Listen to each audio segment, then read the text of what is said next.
aircraft came into service after the Windsor, which is quite a robust aircraft, and when they came into service, you've got what looked like.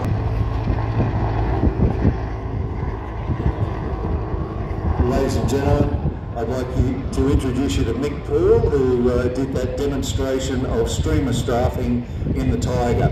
A lot of hand-eye coordination required to undertake that. You may a lot of wind drag, so you have to fly it very coordinated, very well balanced. It's a real hands-feet combination to keep it balanced, to keep it flying well. And would have made a good basic trainer? Yeah, absolutely. It's been nice. Yeah, no, really good trainer, because if you can fly a Tiger like well,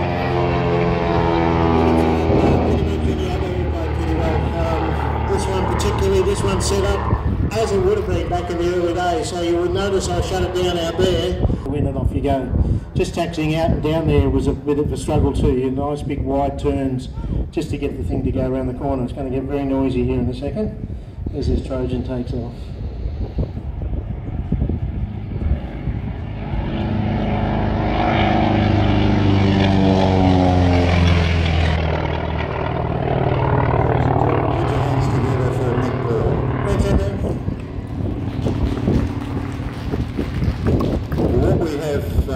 Now is a little bit of a Vietnam scenario.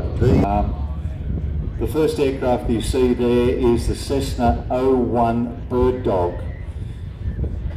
This aircraft was rebuilt by Gordon Glynn, great friend of the museum,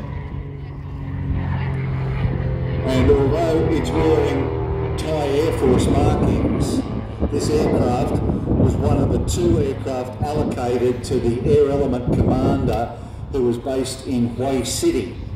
And he was there at the start of the Tet Offensive in 1965, when the whole of Vietnam basically exploded with North Vietnamese regulars and the Viet Cong. This aircraft was used for observation. A la World War II, they had light aircraft like the Piper, the Grasshopper L4, and the Oster. They were fabric covered machines, so they were a bit difficult to maintain. So in the late, they could be fitted with either 4 originally or 8 2 3/4 inch headed round rockets. And those rockets had not explosive heads but white phosphorus heads. They were known as Willie Pete's. So they would fire those rockets, mark a target, either enemies or friendlies, and if it was the enemy, they would give directions as to where the enemy was located from the smoke. Probably the greatest weapon was a Chinograph pencil, because what they'd do, escaped Vietnam and flew over into Thailand, and it was used for the Thais for quite a while. Of course, Vietnam was the helicopter war. You can hear that advancing blade, that whop, whop, whop. It's very synonymous with the Huey.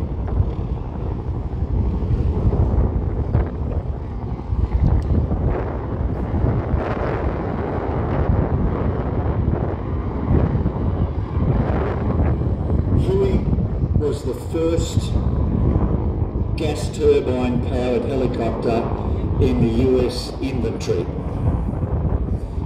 Actually first flew in 1956, and it was designated at that time as the HU-1, Helicopter Utility Model 1. That's serving naval officer, and quite a good pilot as well. He was the executive officer on the squadron that's flying our new Romeo Seahawks.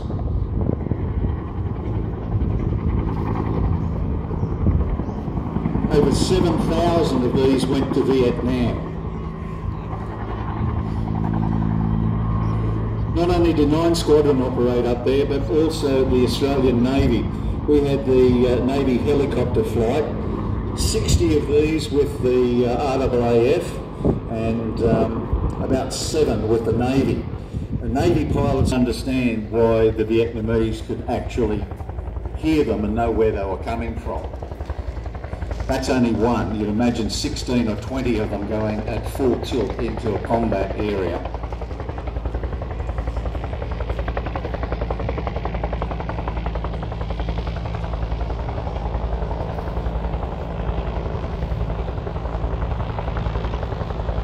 Now here are two of our display aircraft that are returning from Wagga. We're just going to hold off the T28 display while they can land.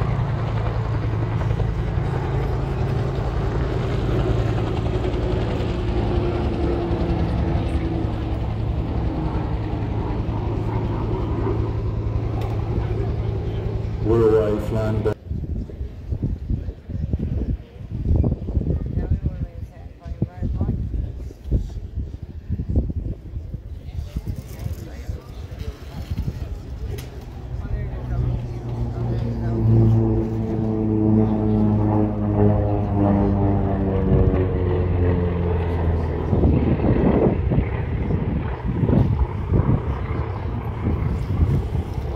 Nine-cylinder radial engine, basically the F-86 Sabre jet fighter, F-100, right up to the XB-70 Valkyrie, multi-supersonic jet bomber that was designed, and they only built two of them.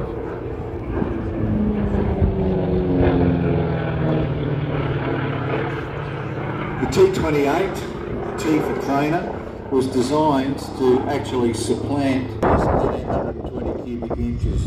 That'll tell you just how big each one of those cylinders are. The B model was the first one to come out with that larger engine, followed by the C model, which was used for carrier qualifications, had a tail hook, and then the D model, which was a dedicated counterinsurgency aircraft. Back in the day when they were building these, the term counterinsurgency wasn't widely known or understood, but we certainly